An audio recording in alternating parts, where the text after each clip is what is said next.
ఆంధ్రప్రదేశ్కు ఉండేటువంటి జాతీయ రహదారుల్లో అత్యంత పొడవైన అదేవిధంగా కీలకమైనటువంటి రహదారిగా చెన్నై కలకత్తా జాతీయ రహదారి పేరు సాధించింది. మరి ముఖ్యంగా అమరావతి రాజధాని ప్రాంతంలో అత్యంత రద్దీ కలిగినటువంటి టోల్గేట్గా కూడా ఈ చెన్నై కలకత్తా జాతీయ రహదారి ఒకటని చెప్పుకోవచ్చు.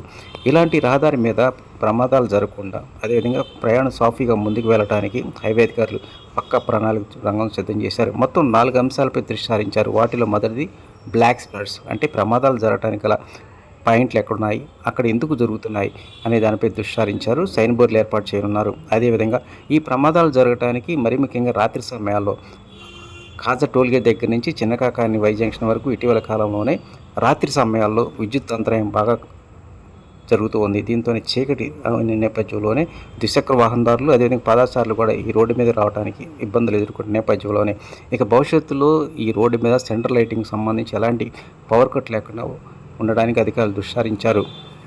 ఇక రాత్రి సమయాల్లో కూడా రోడ్డు పక్కనే భారీ వాహనాలు నిలపడం వలన కొన్ని ప్రమాదాలు జరుగుతున్నాయి. దీంతో ఇక భవిష్యత్తులో కూడా ఈ సర్వీస్ రోడ్ పక్కన కావచ్చు, హైవే మీద కావచ్చు, వాహనాలు నిలపకుండా చర్యలు తీసుకోనున్నారు. ఇక చెన్నై కలకత్తా జాతీయ రహదారి సర్వీస్ రోడ్డుకి ఇరువైపులా కొన్ని చోట్ల ఆక్రమణకు గురైంది. బడ్డీ కొట్లు అదేవిధంగా కాకా హోటల్ పేరుతో కొన్ని చోట్ల ఈ హైవేని ఆక్రమించుకోవడం వల్ల ప్రమాదాలు జరగడానికి అవకాశం ఉందని గుర్తించినటువంటి అధికారులు తక్షణమే వాటిని తొలగించడానికి రంగం సిద్ధం చేస్తూ ఉన్నారు. అదేవిధంగా ఇప్పుడున్నటువంటి గ్రీనరీని మరింత పెంచాలని నిర్ణయించారు.